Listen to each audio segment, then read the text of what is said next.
చేవెళ్లలో కాసాని జ్ఞానేశ్వర్ని గెలిపించి కేసీఆర్ కు గిఫ్ట్ గా ఇవ్వాలని పార్టీ శ్రేణులకు పిలుపునిచ్చారు.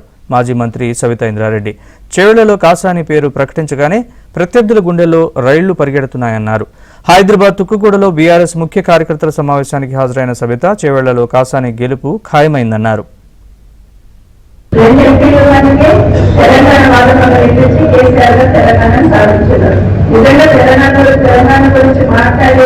శక్తి మాట్లాడే ఆలోచన మాట్లాడే ప్రేమ ఒక బీఆర్ఎస్ పార్టీ ఉంటుంది కాబట్టి మనకు ఉంటుంది వినిపించాల్సిన అవసరం ఖచ్చితంగా ఉంది అని మనం గట్టిగా చెప్పాల్సిన అవసరం ఉంది.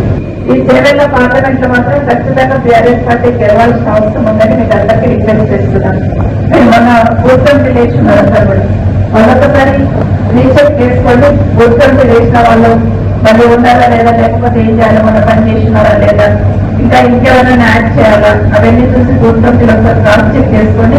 మీకున్న నాలెడ్జ్ ప్రకారం ఏదైనా చేయాలన్నా అందరూ కూడా సోషల్ మీడియాని, ఎందుకంటే మీరు మనం ఎంత పరిగెడుతున్నామో దానికి ఈక్వల్ గా సోషల్ మీడియా పనిచేస్తుంది కాబట్టి దాంట్లో కూడా కొంచెం యాక్టివ్ గా ప్రయత్నం చేయమని మీ దగ్గర కూడా రిక్వెస్ట్ చేస్తా ఉన్నాను. బీఆర్ఎస్ పార్టీ అయిపోతుంది, మొత్తం క్లోజ్ అవుతుంది, ఇంకెవరు ఉంటారు, ఇలాంటి మాటలు మాట్లాడుతున్న విషయాన్ని మనం గమనిస్తున్నాం. వాళ్ళందరికీ సాధ్యమే కదా.